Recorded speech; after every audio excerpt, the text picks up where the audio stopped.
This game, Botvinnik illustrates a maneuver which was pretty surprising at the time when the game was played, but has now become very standard in many openings. We'll see what the maneuver it is.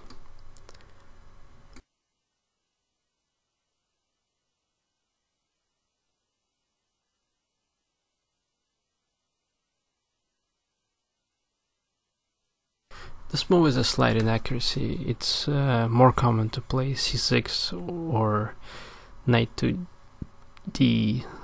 knight b to d7, and white basically turns this inaccuracy into loss of tempo by exchanging on d5.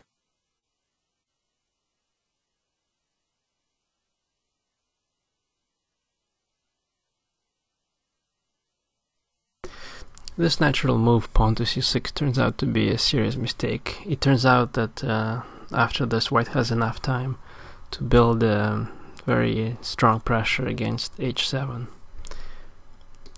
It was better to play knight to d7 immediately.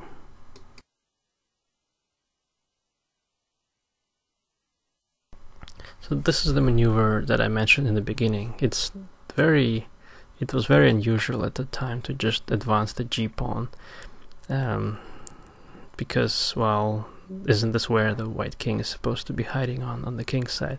But it turns out because white hasn't committed his king yet, he can castle queenside, and he's threatening to simply capture on f6 and then to push the pawn to g5 and then win the pawn on h7 and continue with the attack. And black would want to play something like rook e8 and knight f8 to guard h7, but because he spent time on the pawn moves a6 and c6, he now doesn't have time to play those two moves, and instead he has to deal immediately with the threat of bishop takes f6 and g5. This probably wasn't the best move, as it allows white to immediately begin the attack on the king's side. But in any case, white would probably maintain a strong attack, whether black played something like h6 or g6. It would be a pretty good position for him, for white.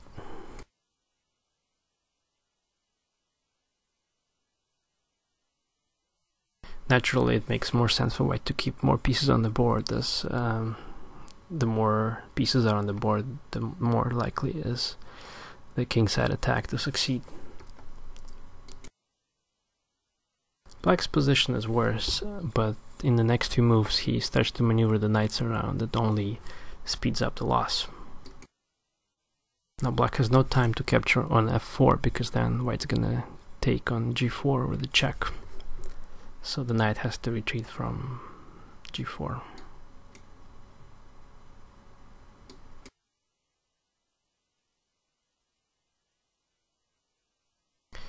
Now white's fully mobilized, and he's planning to transfer the queen to the king side by playing something like queen to e2 and then move the knight away, and then the pressure against h5, g7, h6 is going to become too strong.